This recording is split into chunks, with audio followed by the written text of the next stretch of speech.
Bonjour tout le monde et bienvenue dans cette nouvelle série de vidéos. L'idée ici, c'est de vous montrer un projet fil rouge en entier, à travers toutes les étapes de la data, mais aussi, on va dire, avec tout ce qui gravite autour, ce qui est des petits sujets IA, data visualisation, etc. On va commencer ici par la couche bronze et j'ai fait le choix de faire une vidéo avec moins de montage et qui a un rythme un peu plus tranquille. L'idée, c'est que une personne qui est débutante puisse commencer par cette vidéo-là pour aussi avoir le temps de voir un peu ce qu'on fait et de aussi voir que c'est pas une marche trop compliquée à franchir, parce que moi qui ai pas mal d'expérience, vous allez voir que tout n'est pas extrêmement parfait ou fluide et c'est très bien comme ça. Donc je vous laisse avec la vidéo et j'espère que ça vous plaira. Pour ce projet fil rouge, j'ai choisi les données de Airbnb. J'ai mis un peu de temps à choisir les données parce que je voulais absolument qu'elles répondent à plusieurs critères. Mon premier critère et le plus important, je voulais des données riches et pas trop propres. Les données propres, leur désavantage, c'est qu'elles ne permettent pas déjà d'avoir un grand challenge lors de l'ingestion, mais aussi si on veut faire par la suite de la data quality, même si on met en place des règles très métiers et très claires, elles risquent de n'être jamais déclenchées si les données sont trop propres. Donc fini le dataset pizza, là on va faire un projet fil rouge avec des données un peu plus tangibles et qui ressemblent un peu plus à des données réelles. Le deuxième critère est en continuité du fait de vouloir des données qui ressemblent plus à des données de la vraie vie d'entreprise. On a ici des données par ville. On a par exemple ici Lyon et Madrid, et tous ces petits lots de données, tous ces petits lots de villes vont amener, une fois qu'on les aura mis tous ensemble, à l'ensemble des données qu'on a. Dans une entreprise, on va pouvoir comparer ça à des filiales, par exemple, qui vont être ingérées, et en général, on va commencer par une filiale, mettre en place toute l'ingestion pour cette filiale, et ensuite rajouter les filiales une par une, deux par deux, etc. Mais en ayant toujours posé des bonnes bases communes pour qu'on ait une architecture qui soit performante et cohérente. Là, si je prends par exemple Lyon, on va voir qu'on a pas mal d'infos sur la ville en elle-même, avec neighborhood.csv, mais on a aussi les reviews et la liste des biens, en sachant qu'on a les CSV qui vont vraiment détailler les informations et les CSV qui sont plus les CSV globaux. Donc en plus j'ai regardé un petit peu de qualité de données. C'est vrai que dans les CSV détaillés, on a énormément d'informations, parfois trop et pas mal d'informations parasites, mais encore une fois, c'est ce qu'on cherchait à avoir, donc c'est plutôt intéressant. Et de plus, avoir une carte, c'est toujours sympa, j'apprécie vraiment les cartes parce que c'est très visuel et je trouve que un projet fil rouge, si vous voulez le partager, il sera toujours plus facile à montrer et à montrer à surtout des personnes qui ne sont pas forcément du métier, parce que ça peut être important aussi, s'il y a des beaux visuels, si on a une belle carte. Là, si on regarde les données de Lyon, on voit que il y a un total de 9000 annonces et qu'on a une petite carte et on a déjà des petits visuels plutôt sympas qui nous donnent pas mal d'informations, par exemple sur les locations courtes et longue durée. L'idée, c'est de ne pas réinventer la roue. On va repartir de ces visuels-là, mais on va aussi les challenger, essayer de les améliorer, mais aussi en créer des nouveaux. Là, on peut voir que quand je vais à Lyon, j'ai tous les arrondissements de Lyon, et quand je change ici dans l'URL pour Paris, donc déjà, on va pouvoir voir en même temps que Paris a bien plus d'annonces qu'à Lyon, on est presque sur 10 fois plus. Et on aura toujours des visuels, mais par exemple, là aussi, on a les arrondissements de Paris. Ce qui est intéressant, c'est que nous, on pourrait très bien imaginer des visuels qui permettent de recouper toutes les villes, par exemple, d'un pays, et voir s'il y a des tendances qui se dégagent d'une ville, dans, par exemple, Paris, Lyon et Marseille, par rapport à trois grandes villes d'Espagne.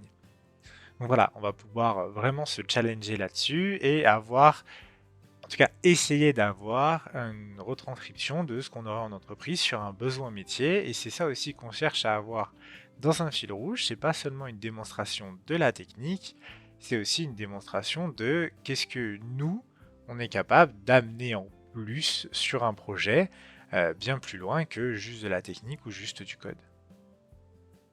Maintenant, passons au fil rouge et au cœur du sujet avec une plateforme Data IA totalement gratuite, la Databricks Free Edition. J'ai choisi la Databricks Free Edition parce que déjà c'est totalement game changer par rapport à ses concurrents parce que tout est gratuit En 3 clics, vous avez le même environnement que moi, vous pouvez tout tester. Donc ça, c'est vraiment top. J'ai fait une vidéo qui explique comment se connecter et un peu comment utiliser les bases. Du coup, je vais partir du principe dans cette vidéo que tout le monde a un niveau. On va rester sur un niveau très débutant, mais que tout le monde a été au moins initié à la plateforme. Comme ça évitera que je réexplique on va dire les petits détails inhérents à Databricks, mais je continuerai à faire les explications sur les commandes, le code, etc. Donc là, on va utiliser un notebook et on va commencer tout simplement par aller voir notre CSV. Donc on pourrait le faire dans plein de langages différents, mais là on va se le faire en Spark. On va aller chercher, hop. Donc là j'ai un CSV, donc là il me le propose déjà. Alors c'est marrant, il me propose un CSV du dataset Databricks. Ok, mais c'est pas ce qu'on va aller chercher. Ensuite, je veux de l'infer schema. Il va me le proposer, j'imagine. Voilà. Et nous, dans CSV, donc là, on pourrait le faire glisser depuis notre workspace. Donc là, je suis juste allé chercher les CSV à la main depuis le site et je les ai mis dans une petite arborescence de fichiers, en sachant que on aurait très bien pu faire une ingestion Python sur le PC pour en récupérer plein et les remettre sur Databricks. Dans la free edition, les liens directs URL sont bloqués, donc on ne peut pas directement ramener les CSV dans Databricks depuis un Python que je mettrai ici, mais c'est pas très grave. Ça m'a pris vraiment 2 minutes à faire. C'est très simple et je mettrai bien sûr la façon de faire, soit sur Git, soit en complément de la vidéo. Donc là, si je veux par exemple lire ce CSV listing, donc je pourrais le faire glisser, mais il me donnerait l'URL. Nous, ce qu'on veut, c'est le full path. J'ai le full path, et là, quand je vais lancer ma commande, elle va aller très vite parce qu'en fait, aucune action n'a été effectuée par le lazy optimizer de Spark. En fait, il attend que je lui demande une action avant de réaliser tout ce que je lui ai demandé qui ne nécessitait pas une action. Donc là, je demande un display, donc là, on va forcer une action. Donc il va venir me lire mon CSV, et je vais pouvoir voir que j'ai des ID, j'ai des noms, Lost ID, des informations sur l'appartement, latitude, longitude, des prix, des reviews. Donc là, top. Donc là, déjà dans mon DF, dans mon data frame que j'ai appelé DF ici, donc c'est bien un PySpark SQL data frame, j'ai bien tout ce que j'avais besoin pour répertorier ces données dans une table. Donc maintenant, ce qu'on va faire, c'est qu'on va venir écrire ce data frame. Donc tout simplement, on va faire un df.write.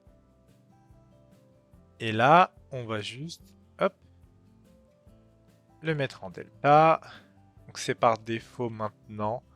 C'est juste par habitude que je l'ai mis. Là, on va venir écraser la table parce que c'est pour un premier effet. Hop. Et on va venir le save as table. Et on va l'appeler bronze.listing. Comme ça, elle sera dans notre couche bronze. Et on va l'appeler listing Lyon parce que finalement, là, vu qu'on vient écraser totalement la table par nos données de Lyon, autant qu'elle porte bien son nom. Là, je vais venir écrire la table. Et normalement, si je vais dans mon catalogue bronze, je vais avoir, donc ça devait être un précédent test, mais si je refresh et je retourne dans mon catalogue bronze, j'aurai listing Lyon. Là, dans mon catalogue Explorer, je vais pouvoir voir que j'ai bien mes colonnes. Je vais être capable d'avoir un sample si j'attache une machine. Et on voit bien que c'est moi qui crée la table et c'est une table managée et c'est une table de type delta. Ok, top. Donc là, on va dire que on aurait notre première façon d'ingérer. Là, on n'a que la table listings, mais bien sûr, on va pouvoir retravailler ça pour rajouter, on va dire, plus de fonctionnalités et rajouter des variables et des paramètres pour rendre notre ingestion, on va dire, plus performante, plus claire, plus optimisée. Alors, tout d'abord, ce qu'on va faire, c'est que on va prévoir le fait que on peut avoir plusieurs villes. Donc, on va rajouter un paramètre de city. Là, dans mon exemple, j'ai Lyon. Et ici, j'aurais juste à changer ça. Hop. City. Et là maintenant, si je lance ça et si je lance ça, il va aller me chercher exactement la même table. Mais là, on est bien d'accord que je serais allé chercher une autre ville si j'avais une autre ville. Si j'ai pris Madrid, j'aurais pu mettre Madrid. Donc déjà, là, si on relance la même chose, on va venir mettre dans listing Lyon, on pourrait mettre une autre ville. Maintenant, ce qu'on va faire, c'est qu'on va essayer de mettre n'importe quelle ville dans la table. Donc là, on va venir mettre dans listing n'importe quelle ville qu'on a eu auparavant. Mais pour ça, ici, vu qu'on va totalement écraser la table, ce qu'on va rajouter, c'est que chacune des villes viendra remplacer les précédentes données de la ville. C'est-à-dire que dans la même table, les données de Lyon viennent remplacer les données de Lyon, par exemple si on a des données plus fraîches, et les données de Madrid viendront remplacer les données de Madrid. Donc pour cela, ce qu'on va faire, c'est qu'on va rajouter le fait que notre ville est inscrite dans les données. Là, je regarde juste si on a déjà l'information de la ville ou un ID. Ça n'a pas l'air. Donc ce qu'on va faire, c'est qu'on va la rajouter. Donc en bronze, on évite de transformer la donnée, mais là, c'est pas de la transformation qu'on va faire, c'est juste un ajout de metadata. Notre ajout de metadata, elle va vraiment être presque notre partitionnement de la table par ville, qui va nous permettre de modifier qu'un morceau de la ville. Donc là, on va lire la ville comme ça, mais on va rajouter une petite colonne. Hop, with column. With column. On va l'appeler city. Hein. J'aurais pu mettre un ID, mais ça sera plus parlant comme ça. Et on va venir lit city, notre variable du dessus. Par contre, hop, va falloir faire l'import de lit parce que ce n'est pas de base. Voilà. Donc lui, il est gentil. Il sait direct ce qu'on veut faire. On importe lit. On lance la city Lyon.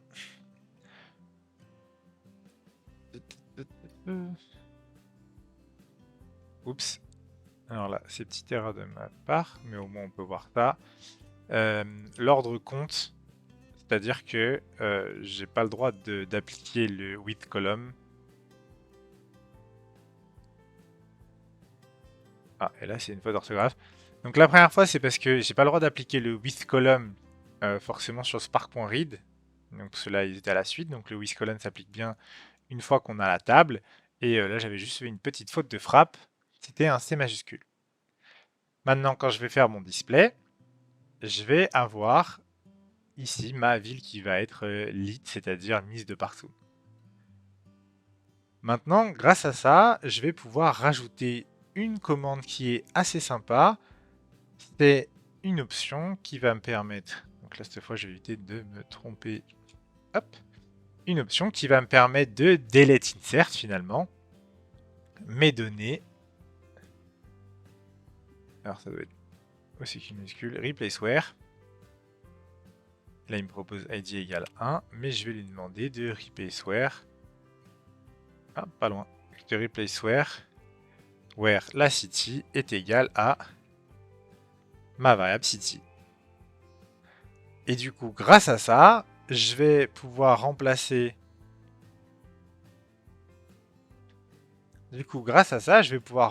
Dans ma table les données de Lyon par les données de Lyon. Dans ce cas-là, mais si j'avais des données de Madrid, il me rajouterait les données de Madrid si elles ne sont pas présentes. Et si jamais il y avait déjà des données de Madrid, il viendrait me remplacer les données existantes par les nouvelles données. Ce qui va nous permettre de faire entre guillemets un full, mais de plusieurs villes différentes dans la même table. Donc là déjà, on est passé d'une ingestion qui prenait en compte qu'une seule ville à une ingestion qui est capable de prendre en compte plusieurs villes pour la table listing.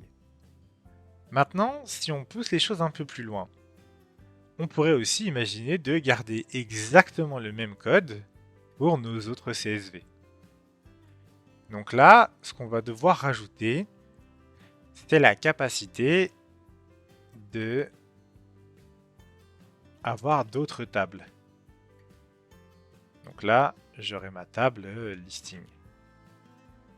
Donc, qui va remplacer ma table bronze ici. Donc, je vais même l'appeler table bronze pour plus de clarté. Par contre, le fichier ici, je vais bien sûr devoir le surcharger. Donc là, on va devoir remplacer tout ça par un, on va l'appeler file. Et là, cette fois, c'est listing.csv.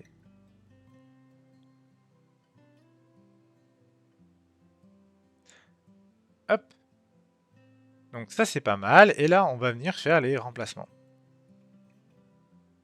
Ici, je vais bien sûr avoir, grâce à mon fstring, je vais rajouter mon file. Hop. Et ici, je vais rajouter un fstring Python qui va me permettre de surcharger. Et là, je vais mettre bien sûr ma table bronze. En plus, il me le propose. Bon, on va faire un truc en même temps, parce que ça, c'est pas très joli. On va prendre tout ça, on va l'enlever et on va le remplacer par past file. Voilà. Hop. Et on va venir ajouter ici past file. Alors vous avez vu, hein, il arrive presque à tout deviner. C'est vraiment pas mal, en sachant que, bah, je vous ai pas montré, mais vous avez l'assistant Databricks qui est totalement intégré et totalement gratuit, et qui va nous permettre de faire plein de choses. Donc par exemple, je pourrais lui demander de faire des petits bouts de code. Là, je tape tout à la main pour vous montrer un peu le code et pour que ça soit un peu plus sympa, mais il m'arrive d'utiliser l'assistant pour, bah voilà, par exemple, je vais vous montrer quelque chose. Il y a plusieurs façons d'écrire ça. Si je vous demande...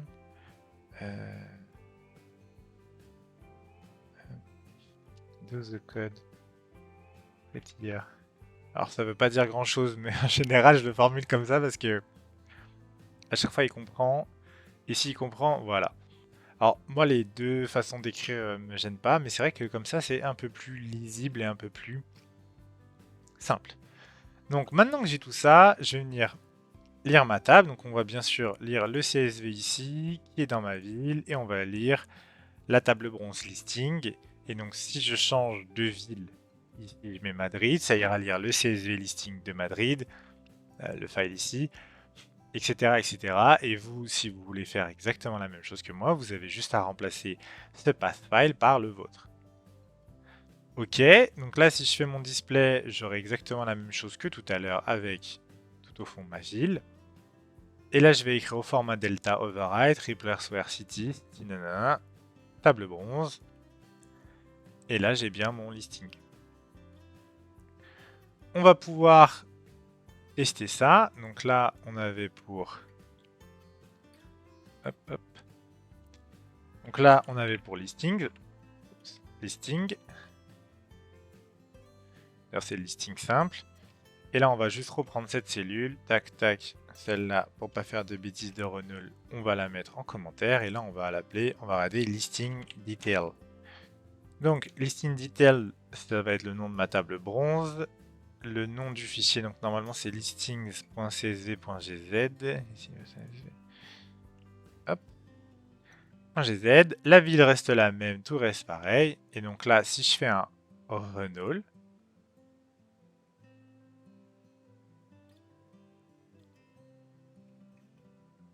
donc là déjà on voit que c'est pas le même, ça n'a pas lu la même table. Hein. Moi qui a bien d'autres informations. Et tout à la fin, j'ai quand même ma city. Donc ça, je vais le laisser pour l'entièreté de mes tables. Et là, si jamais on a envie de voir la table, donc là, pourquoi pas faire du SQL.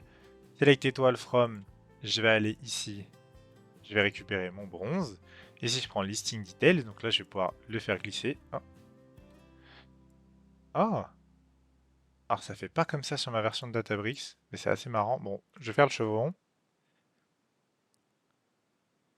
Et si je regarde listing details, on voit bien que ça m'a sauvegardé ma table, etc. Et là, on dirait pas comme ça, mais on vient de faire une ingestion totalement générique.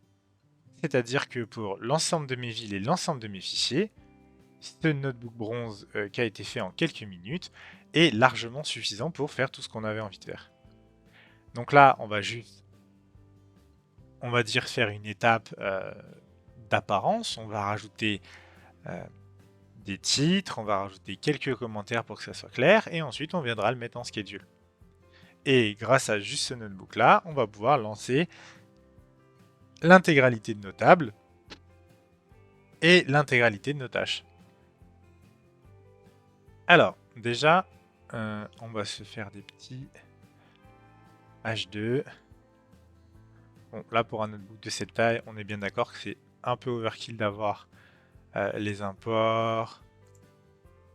Mais c'est juste pour vous montrer des bonnes pratiques si on utilise les notebooks. Les imports, les param.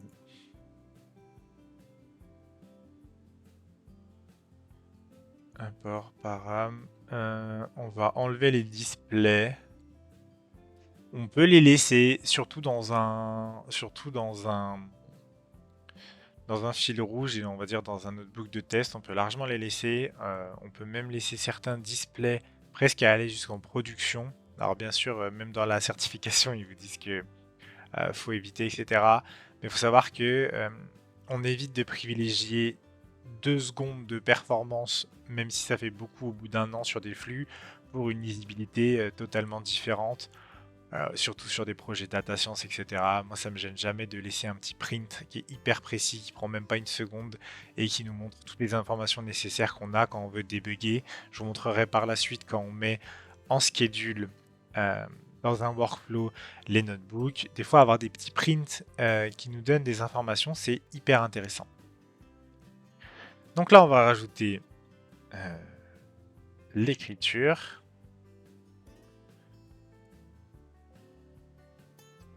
Je vais éviter de changer de... J'ai évité de changer de langue en plein milieu. Right. Et là, hop. Markdown. Et là, on va se faire juste un petit read. Donc là, déjà, en termes d'apparence, on est bien mieux, même si ça reste hyper sommaire. Mais par exemple, si je veux aller au read, je clique ici et je vais directement sur le read. Je pourrais bien sûr mettre des petits commentaires en respectant le PEP8, même si là, je vois pas spécialement ce que je voudrais décrire. Par exemple, on pourrait rajouter un petit commentaire ici pour dire pourquoi on me rajoute la colonne. Mais faisons simple, l'idée c'est pas d'y passer trop longtemps non plus. Et ce que je vais surtout vous montrer, c'est une petite partie supplémentaire qu'on va appeler param et widget. Donc là, les widgets, c'est ce qui vont nous permettre d'industrialiser ce notebook. Parce que là, actuellement, à part rajouter à la main, changer les villes à la main, etc., ça va être assez contraignant de venir rajouter d'autres étapes. Là, ce que je vais faire, c'est que... Ah d'ailleurs, je vais lui faire faire à lui, pour vous montrer un peu l'assistant. Mais là, ce qu'on va faire, c'est qu'on va rajouter des widgets. Donc les widgets, ils vont venir se rajouter en haut et vont nous permettre de modifier les valeurs du notebook et de le lancer. Mais le vrai intérêt là derrière, c'est qu'une fois qu'il sera mis en schedule, ça va nous permettre de rajouter ou de surcharger des valeurs dans le workflow. Et quand ce notebook là sera utilisé par le workflow, des paramètres descendront dans les widgets puis dans le code et viendront lancer le tout. Donc, si c'est pas clair, je vous montre ça dans 2 minutes, mais là je vais vous dire create widget for each param don't put description. Alors je vais juste préciser ça parce que je trouve ça pas très élégant les descriptions qui servent à rien dans le nom des widgets, parce qu'en général ils portent bien leur nom. Dans City, on s'attend à avoir une City. Donc voilà, là j'aurais pu le faire à la main, mais c'est juste pour vous montrer. Hop, je vais enlever celui-là. Là c'était juste pour vous montrer comment on faisait. Donc là, si je run ça, il va me créer un widget qui s'appellera City, avec comme valeur par défaut Lyon. Et par exemple, si je veux juste rajouter un petit commentaire, il passe avec slash début slash 1 slash slash. Hop.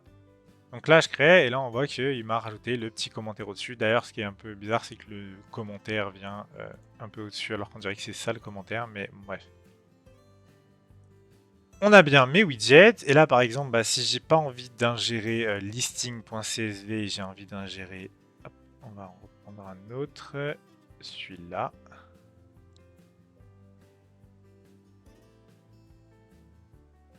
Bon, ça va être hyper overkill, mais hop là.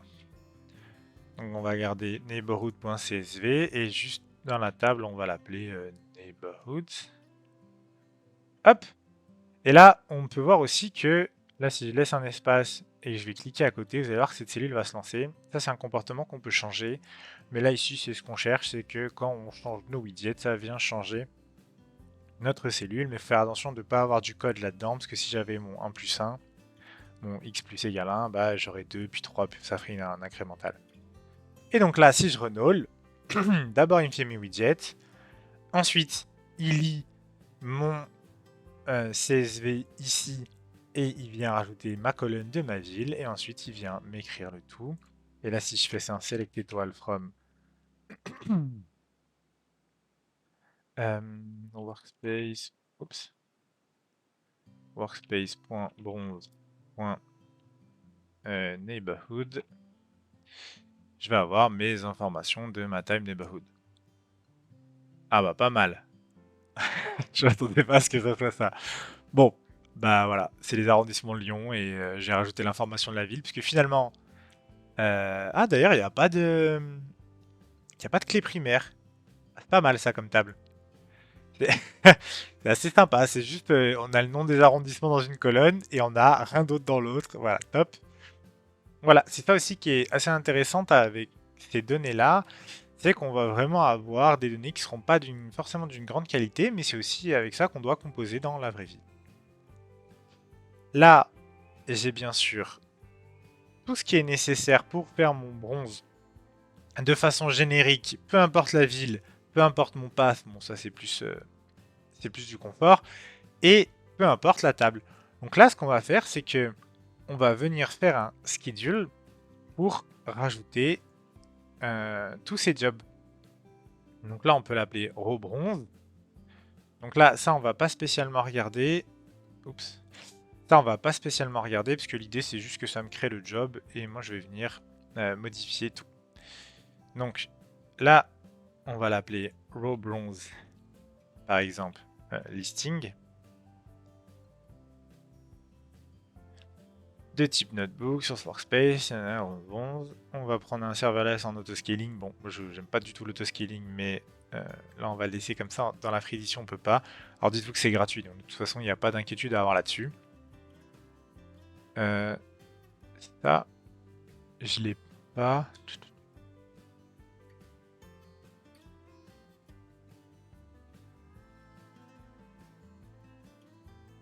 Pass Performant Compute Startup. Si on l'enlève, on réduit les coûts. Ah. Ok. Et donc là, on va remettre listings.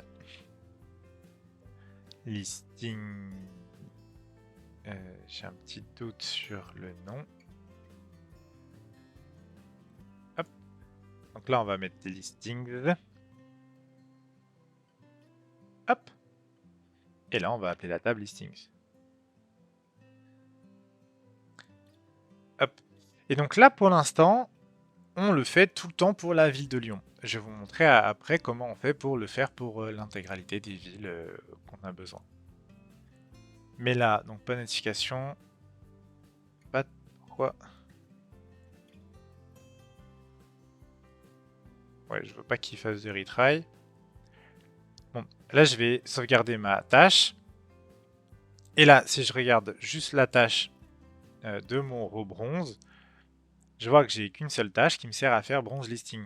Donc ce que je vais faire, c'est que je vais cloner.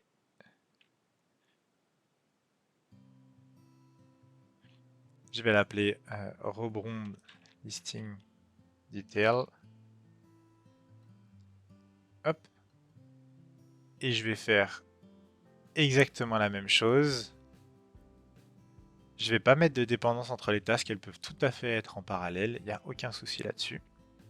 Et je vais laisser Lyon pour l'instant pour vous montrer après. Et donc là, on sera sur listing.csv.gz et ça sera listing details. J'ai un petit doute que je l'ai appelé comme ça.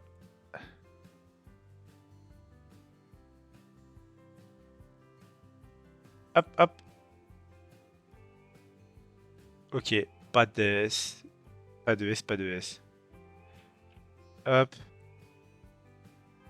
Et là, juste garder le pas de S, pas de S. Hop.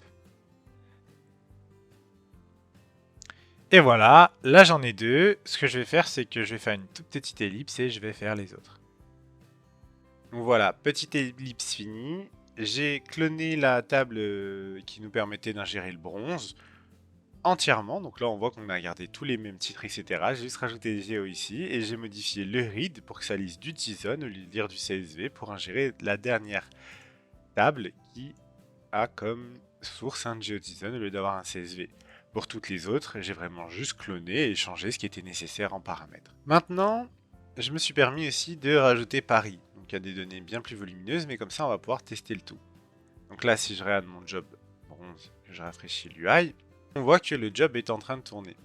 Donc là, on voit qu'il est en queue et en pending. Donc là, j'imagine qu'il partage certaines ressources parce que j'ai pas de job qui run sur mon espace et pourtant je suis en queue. Donc ça, c'est pas très important. On va le laisser tourner tranquillement. Il faut bien aussi qu'il y ait un désavantage à avoir du gratuit. Alors, c'est la première fois que ça m'arrive où ça dure aussi longtemps. Mais une fois que la tâche aura commencé, ça va aller très vite. Chacune des tâches prend une vingtaine de secondes. Ce qu'on va faire en attendant ensemble, c'est rajouter un for each. Donc là, ce qu'on va faire, c'est qu'on va créer finalement notre job parent. Donc on va vouloir rajouter un for each. Donc là, on va l'appeler for each city. Ok. For each city. C'est un peu dommage d'avoir le même nom. Du coup, lui, on va l'appeler plutôt. Je vais changer son nom après. Donc là, pour l'instant, on n'a que Lyon, mais l'idée, c'est de pouvoir rajouter Paris. Hop. Hop. Et on va mettre une concurrency de 2. On pourrait mettre plus, mais voilà. Et donc, on va ajouter la tâche sur laquelle on veut loop. Et là, on va passer de notebook à run a job. C'est fait. Et on va chercher le row bronze. Et donc là, ici, c'est bien city. Et la value, c'est Lyon par défaut. Donc la value, c'est la value de notre input.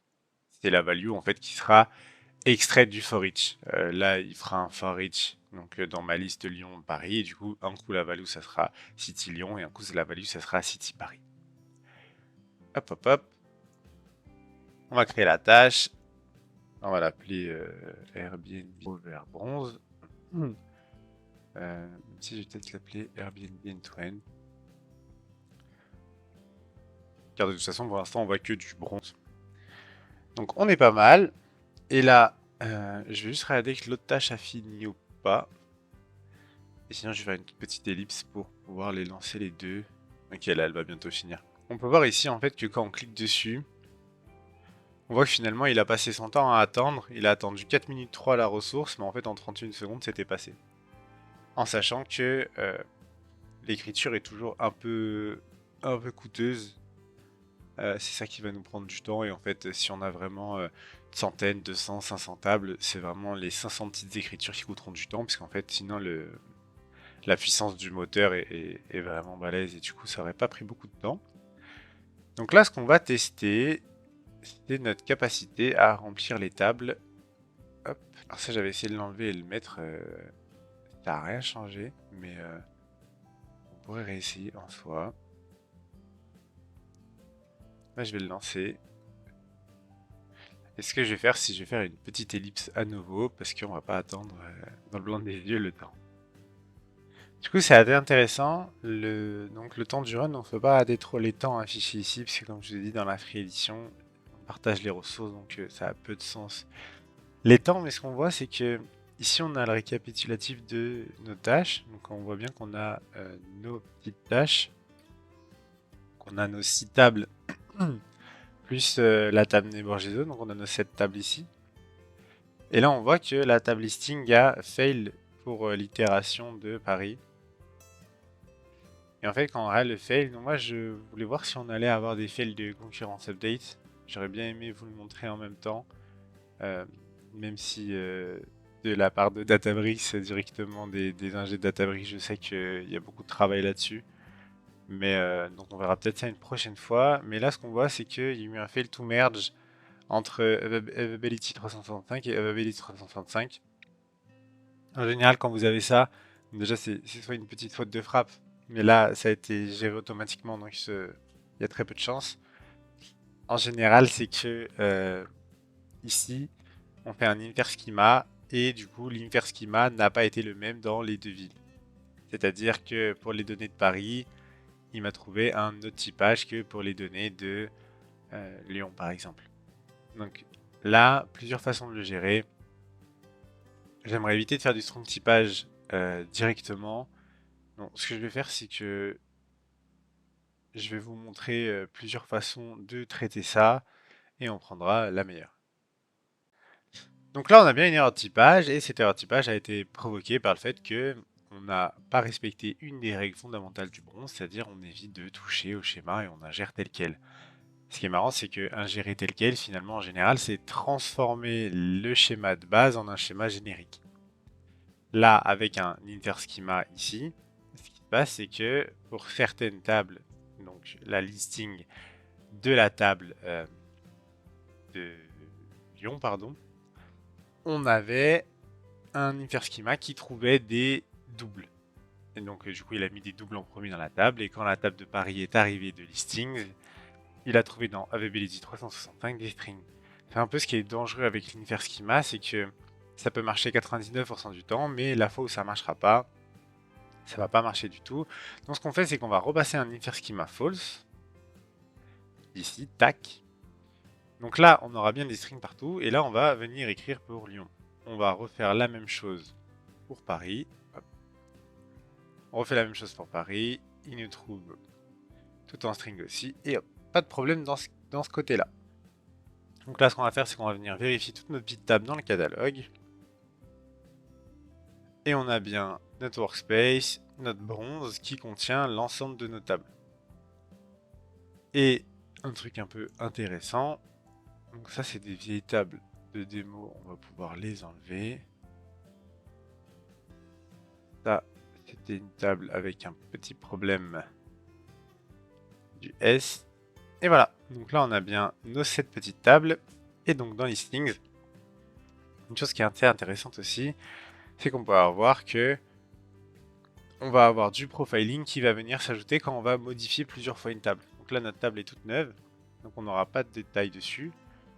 Mais ici, une fois qu'on va arriver dans une table qu'on a déjà modifiée plusieurs fois, on voit que par exemple, ce qui est plutôt une bonne nouvelle, c'est qu'on a 100% d'ID non nul. Par contre, on a quand même pas mal d'ID en double, donc c'est sûrement normal pour du listing, neighborhood, et les reviews, ça doit être un peu la même chose. Listing ID, date city. Et là, j'imagine qu'il y a énormément d'ID en double, voilà. On a peu de distinct value et on a énormément de rows parce que du coup, les reviews, elles sont partagées plusieurs sur le même bien, sur la même location. Donc là, top, on est arrivé au bout de notre ingestion bronze. Donc maintenant, notre ingestion bronze, si je dois tout récapituler, donc là, ce qu'on fait, c'est qu'on pourra réparer celle-là. Il ne faudra pas que je la répare comme ça. Ok, parce que il veut que je la répare depuis ici, non? Hop. Donc là, bon, il va tout me relancer, mais l'idée c'est qu'on va juste réparer, comme ça sera un peu plus joli, ça sera tout en vert. Peu importe. Donc on a pour l'instant un end-to-end qui contient qu'une étape bronze. Donc encore une fois, ne faites pas attention au temps, parce que c'est des ressources partagées. Mais là, en fait, on va avoir à chaque fois toutes nos itérations de toutes nos villes. Là, on va avoir nos inputs. Et quand on aura 10 villes, on aura 10 lignes et ça va vraiment ingérer correctement pour les 10 lignes toutes nos données. Donc voilà, c'était une vidéo un peu dense. Mais au moins, on a notre couche bronze. Donc en vrai, en toute transparence, en vrai, j'imagine que prise mise à part, Ça a dû même pas me prendre 1 heure et demie, en sachant que maintenant je peux ingérer, puis même, je vais doucement et j'explique, mais je pense qu'en même pas 1 heure et demie, vous avez l'entièreté de la couche bronze qui peut accepter l'entièreté des données d'Airbnb. Donc c'est déjà pas mal de façon générique et d'une façon où quand vous le montrez à des professionnels, même à des personnes de Tadorix, ils seront plutôt, on va dire, satisfaits de la qualité et de l'optimisation qui est mise en place. Même si on ne va pas rentrer dans vraiment des optimisations ni du moteur Spark, ni des ressources, mais c'est une première base, on va dire, pour pouvoir ensuite faire des optimisations plus grandes. Merci beaucoup pour votre temps et votre attention. N'hésitez pas à me faire des retours sur le format, parce que je sais très bien que des personnes préfèrent quand il y a du montage et qu'on est sur des vidéos classiques, et d'autres personnes préfèrent que je fasse une vidéo de 4 heures de suite avec des explications, comme si vous étiez à côté de moi en train d'apprendre à faire de la data ou que je vous montrais quelque chose. Donc l'idée c'est de trouver, on va dire, le meilleur format, parce que moi après tout je fais ça pour transmettre ma passion et mes connaissances, donc c'est au plaisir de pouvoir ajuster le format au fur et à mesure. C'est une très bonne journée et à bientôt.